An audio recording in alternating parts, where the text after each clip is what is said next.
Баршаңызға сәлем достар. Бүгін сіздермен қыс мезгіліне арналған өте дәмді свежий, яғни балғын деп аталатын салат жасаймыз. Ең алдымен жуып тазаланған қызанақтарымызды осылай видеодағыдай орташа бөліктерге кесіп турап аламыз. Ендігі кезекте қиярымызды да осылай орташа қалыңдықта домалақ етіп тураймыз. Жасыл және қызыл болгар бұрыштарымызды да осылай видеодағыдай турап шығамыз.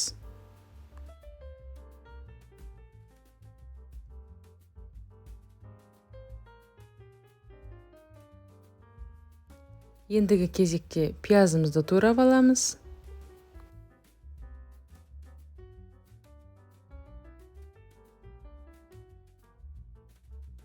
Және де сарымсақтарымызды да осылай майда бөліктерге бөліп турап шығамыз. Енді туралған барлық көкөністерімізді рет-ретімен үлкен ыдысқа салып шығамыз.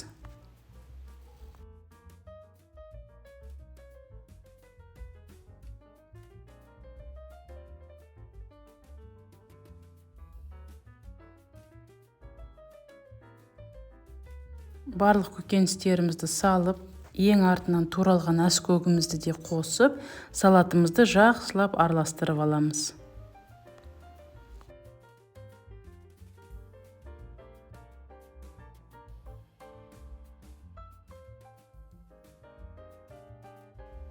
Араластырып болдық. Енді дәміне қарай тұз қосамыз.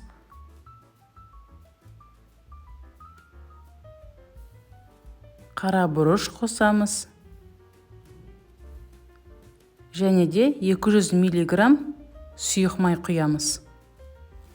Барлығын қосып, тағы да жақсылап араластырып, салатымызды 20-25 минутқа қойып қоямыз. Және де алдын ала стерилденген банкілерімізге осындай бұршақ қара бұрышынан қосып, және де өз қалауларыңызша 1-2 дана лавр жапырағын қоссаңыздар болады. Мінекей салатымыз 20-25 минут тұрды. Енді барлығын осылай банкаларға салып шығамыз.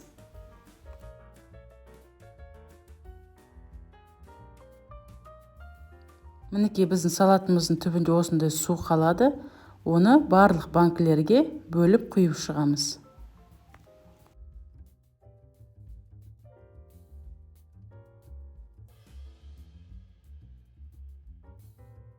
Қазанымыздың түбіне осындай майлық төсеп, банкаларымызды салып, қақпағын жаппай 40-45 минут суда қайнатамыз. Біздің салатымыз 40 минут қайнап шықты. Енді 9% сірке қышқылын құйып, қақпақтарын бұраймыз. Мінекей біздің қыс мезгіліне арнап жапқан свежий салатымыз дайын болды. Өте дәмі керемет болып шығады. Барлықтарыңызға жасауға кеңес беремін. Видео ұнаса лайк басуды ұмытпаңыздар.